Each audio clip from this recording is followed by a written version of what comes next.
अस्सलाम वालेकुम, this is your mentor Mohit. Welcome to commerce skills. तो आज की वीडियो सबसे ज़्यादा इंपॉर्टेंट है उन लोगों के लिए जिन्होंने 2026 के अंदर अपना कोई भी काम शुरू करना है ऑनलाइन के तौर पे, चाहे अमेज़ोन हो, शॉपिफाई हो, ईबे, एटसी, वॉलमार्ट, कुछ भी हो। अगर उन्होंने दुबई मार्केट प्लेस के अंदर काम करना है तो उनके लिए बहुत ज़्यादा इंपॉर्टेंट वीडियो है और बहुत ज़्यादा इन्फॉर्मेटिव वीडियो है। जिन्होंने अभी तक इस बारे में नहीं सुना उनके लिए भी ज़रूरी है और जिनको पता है उनके बारे में भी ज़रूरी है। तो आज की वीडियो का मेन टॉपिक है, आपने थंबनेल से देख ही लिया होगा कि आज की वीडियो के अंदर मैं आपको बताने लगा हूँ कि दुबई का ई ट्रेडर लाइसेंस आप लोगों को कैसे मिलेगा, कितने का मिलेगा, कितने इसके चार्जेस है, कितनी फीस है, इसकी क्या अहमियत है, क्यों ज़रूरी है, आपके पास होना चाहिए या नहीं होना चाहिए। ठीक है, सबसे पहले हम लोग एक कंसेप्ट को जान लेते हैं। जो हमारा कॉन्सेप्ट ये है कि सबसे पहले तो आप लोगों ने सब्सक्राइब करना ना चैनल को। अच्छा खैर, सबसे पहले हमारा कॉन्सेप्ट ये है कि आपने जब भी यूएस का अकाउंट बनाना होता है, जैसे आप शॉपिफाई का बनाते हो या फिर आप जो है अमेजोन का बनाते हो, ईबे का बनाते हो, कहीं का भी बनाते हो, उसके ऊपर अगर आपकी एलएलसी लगी हुई है तो वो आपकी कंपनी है। ठीक है, यूके का अकाउंट बनाते हो तो एलटीडी आपकी लगी होती है। ठीक है, एज अ कंपनी। अब जो है दुबई के अंदर आपने अगर काम करना है दुबई मार्केट प्लेस के अंदर, तो उसके लिए आपको ई ट्रेडर लाइसेंस रिक्वायर्ड है। जैसे कि आप पहले अगर यूएस का अकाउंट बनाते थे अमेजोन का, उसके ऊपर आप दुबई का काम कर सकते थे, अभी भी कर सकते हैं। ठीक है, बट अगर आप लोग के पास एक ऑप्शन हो कि आप लोग ने अगर दुबई में ही काम करना है, चाहे ईबे हो, वॉलमार्ट हो, एटसी हो, अमेजोन हो, शॉपिफाई हो, कुछ भी हो, आपने दुबई में ही डायरेक्ट काम करना है, अपने पर्सनल आइडेंटिटी दुबई के लिए यूज़ करनी है। जैसे आपने सिर्फ दुबई का ही अकाउंट बनाना है अपनी आइडेंटिटी के ऊपर, तो उसके लिए आपको अब रिक्वायर्ड है दुबई का ई ट्रेडर लाइसेंस के अगर आपने ऑनलाइन काम करना है, वरना आपको टैक्स और चार्जेस बहुत ज़्यादा पड़ेंगे। पहली चीज़। दूसरी बात यह है कि आपको कोई भी डिस्ट्रीब्यूटर सामान नहीं देगा ऑनलाइन सेल करने के लिए, मोस्टली लोग नहीं देंगे। ठीक है, अब यहाँ पे मोस्टली का मतलब यह है कि काफ़ी सारे ऐसे छोटे दुकानदार हैं, ये डिस्ट्रीब्यूटर हैं दुबई की लोकल मार्केट के अंदर, जो आपको चीज़ें प्रोवाइड कर देंगे। ठीक है, तो अब आप लोगों के लिए क्या चीज़ ज़रूरी है, वो है दुबई का ई ट्रेडर लाइसेंस। अब ई ट्रेडर लाइसेंस है क्या?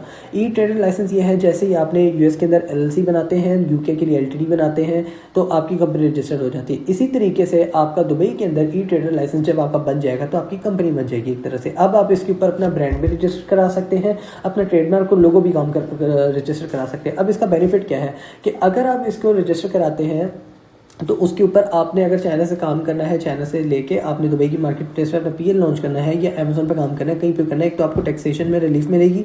दूसरी बात यह है, वैसे भी दुबई टैक्स फ्री स्टेट है। अच्छा, अगर आपने उधर काम करना है तो आपको जो है अपना ट्रेडमार्क वगैरह जैसे रजिस्टर कराएंगे तो आपको एलएलसी आपकी बनती थी $300-400 की। ठीक है, उसके ऊपर आप ट्रेडमार्क रजिस्टर कराते थे, बहुत महंगा पड़ता था काम, 500-600 तक बात चली जाती थी। अब जो कंडीशन है, अब यहाँ पे तकरीबन ये आपकी 1000 दरम, 1300 दरम की आपकी ई ट्रेडर लाइसेंस बन जाएगा, जिसके ऊपर आप अपना ट्रेडमार्क भी रजिस्टर करा सकते हैं, जो $100 से $150 के दरमियान है। अच्छा, अब यहाँ पे मैं आपको इसका ओपन एस्टिमेट दे देता हूँ। ई ट्रेडर लाइसेंस का सबसे पहले आपको मतलब समझा देता हूँ। इलेक्ट्रॉनिक ट्रेडर लाइसेंस या फिर इकोनॉमिक ट्रेडर लाइसेंस, जो भी आप कहना चाहो कह सकते हैं। वैसे ई को हम हमेशा इलेक्ट्रॉनिक मीडिया समझते हैं, तो ई से हम वो स्टैंड ले लेते हैं। अच्छा, अभी आपका यूई के अंदर जिस भी बंदे ने काम करना उसके लिए ट्रेडिंग लाइसेंस होना ज़रूरी है। काफ़ी ज़्यादा यूई इसके ऊपर रिस्ट्रिक्शन कर रहा है, तो आपके पास ये है तो आप सेफ साइड रख के काम कर सकते हैं। अब इसका क्या है, in the UAE especially Dubai an e trading licence for online home based business cost around AED जो आपका धर्म है। ठीक है, 1370 इनिशियली। ठीक है, स्टार्टिंग के लिए।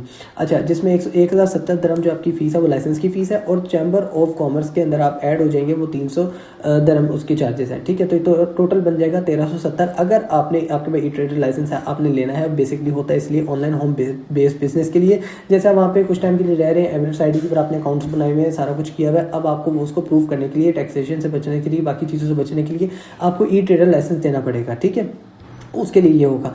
अच्छा, आगे हम पढ़ लेते हैं। With annual renewals around $1070 दरम। ठीक है, तो अगर आपने इसको रीन्यू भी कराना है तो 1070 दरम पड़ेगा, क्योंकि 300 दरम देके आप उसके चैम्बर ऑफ ई कॉमर्स में शामिल हो जाते हो, कॉमर्स में शामिल हो जाते हो। बस आपने लाइसेंस को रीन्यूअल फीस आपने देनी, जैसे पाकिस्तानी आपका ड्राइविंग लाइसेंस या कोई भी लाइसेंस है उसकी रीन्यूअल फीस पे करते हो। ठीक है, making it affordable for freelancers and small online sellers to operate legally via social media and e platforms. ठीक है, यानी कि उन लोगों के लिए आसानी है जो फ्रीलांसर्स हैं या स्मॉल बिजनेसेस कर रहे हैं अपने ऑनलाइन मार्केट के अंदर लीगली। ठीक है, और वो भी सोशल मीडिया के ऊपर रहते हुए या फिर इलेक्ट्रॉनिक प्लेटफॉर्म जैसे कि अमेजोन है, दराज है, शॉपिफाई है, ईबे, एटसी, वॉलमार्ट, कुछ भी है। ठीक है, अब शॉपिफाई की बात करो तो उसके ऊपर एड्स के थ्रू आप चीज़ें सेल करते हो, तो उसके ऊपर एड्स के थ्रू चलता है। बाकी तो ऑलमोस्ट आपका जो है थर्ड पार्टी प्लेटफॉर्म के ऊपर ही होता है।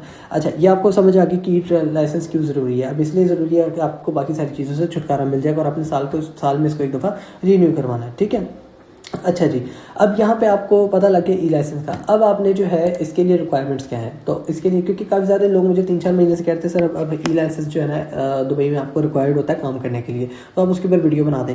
अच्छा, यहाँ और मुझे टाइम अब मिला है, I am sorry for that. तो यहाँ पे उसकी एलिजिबिलिटी ये है कि must be Dubai resident with a valid Emirates ID and visa. अगर आप उधर के रेजिडेंट हैं यानी कि अभी रिहायशी हैं, ये मतलब नहीं कि नेशनैलिटी होल्डर, रेजिडेंट का मतलब ये होता है कि अभी फ़िलहाल के तौर पे आप वहाँ पे रह रहे हैं। जैसे पाकिस्तान के से जाते हैं 2-3 साल के लिए, तो आप जा रहे हैं, आपके पास एमिरेट्स आईडी है या फिर आपके पास उधर का वीज़ा है, ठीक है, या आपको किसी कंपनी ने बुलाया तो आपके वीज़े के ऊपर भी हो जाएगा। तो आपके पास वैसे मोस्टली 99% लोगों के पास एमिरेट्स आईडी होती है। अगर एमिरेट्स आईडी आपके पास है तो एक तो ये रिक्वायर्ड है। दूसरा, आपके पास आपने इनकी एक वेबसाइट का एक पोर्टल है, ठीक है, उस पर जाना है, वो भी मैं आपको दिखा देता हूँ, जो स्टार्ट में आपको शो हो रहा था, वहाँ पे जाकर आपने इसको रजिस्टर करना है। अच्छा, यहाँ पे प्रोवाइड नेशनल आईडी या पासपोर्ट कॉपीज़, ठीक है, पासपोर्ट या फिर नेशनल आईडी आपने देना। बिजनेस डिटेल है एक चीज़, ठीक है, आपकी अगर बिजनेस डिटेल है तो ठीक है, नहीं है तो कोई मसला नहीं होगा उससे भी। एंड पोटेंशियल या नो एनओसी आपको चाहिए। अगर आप स्पॉन्सर्ड हैं तो फिर जिसने आपको स्पॉन्सर किया उसकी तरफ से आपको एनओसी भी आपके पास एक होना चाहिए, ठीक है, पाकिस्तानी एनओसी भी आपका चल जाएगा। तो यहाँ पे वैसे अभी इसकी रिक्वायरमेंट नहीं है, सिर्फ आपने आईडी देना और आपके पास एमिरेट्स आईडी है तो फिर बेस्ट है, क्योंकि आप स्पॉन्सर्ड नहीं है।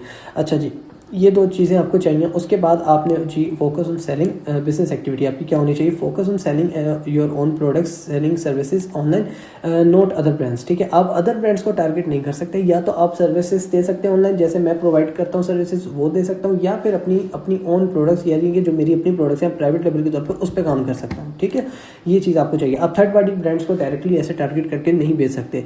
अच्छा, फीस उसके अंदर वही बात है, 1370 दिरहम आपकी फ़ीस है। तो अब ये उसने सारा प्रोसीजर बता दी कि हमें क्या क्या चीज़ें रिक्वायर्ड है, ठीक है, और आपने इसको किधर जाकर सबमिट करना है। इन्वेस्ट दुबई पोर्टल इनका एक वेबसाइट है, इन्वेस्ट इन दुबई, तो उस पोर्टल के ऊपर आपने जाना है। आप गूगल पे इन्वेस्ट इन दुबई सर्च करेंगे तो यहाँ पे पोर्टल आ जाएगा। अब मेरा तो अकाउंट नहीं बना हुआ, बट यहाँ पे मैं क्रिएट अकाउंट करूँगा और आगे फर्दर इसकी जो है मैं चीज़ें इनपुट करता जाऊँगा अपनी डिटेल्स, तो यहाँ पे मेरा ई ट्रेडर लाइसेंस सबमिट हो जाएगा।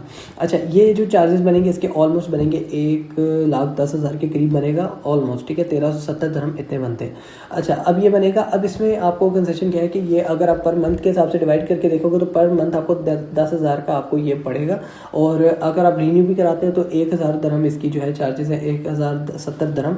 तो जब आप इसको डिवाइड करोगे तो काफ़ी कम कॉस्ट आपको इसकी आएगी, मगर इसमें आपको बेनिफिट्स काफ़ी ज़्यादा मिलेंगे और काफ़ी ज़्यादा आपको रिलायंस ईजी हो जाएंगे आप काम करने में। वरना अगर अभी आप ऐसे काम कर रहे हैं तो उसमें आपको टैक्सेशन भी पड़ सकती है और आपको रेट्स भी ज़्यादा पड़ सकते हैं चीज़ों के। इसके अलावा आपको चीज़ें मिलना बंद हो जाएंगी मार्केट के अंदर अगर आपने ऑनलाइन में सेल करना है, तो आपको बल्क इन्वेंट्रीज नहीं ले सकते।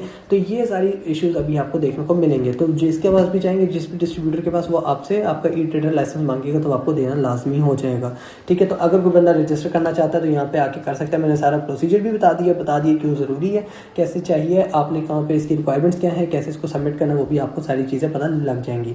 तो अगर वीडियो पसंद आए तो लाइक कमेंट शेयर जरूर कीजिएगा, चैनल को सब्सक्राइब करना मत भूलिएगा। इंशाल्लाह मिलते हैं नेक्स्ट वीडियो में। अल्लाह हाफिज़।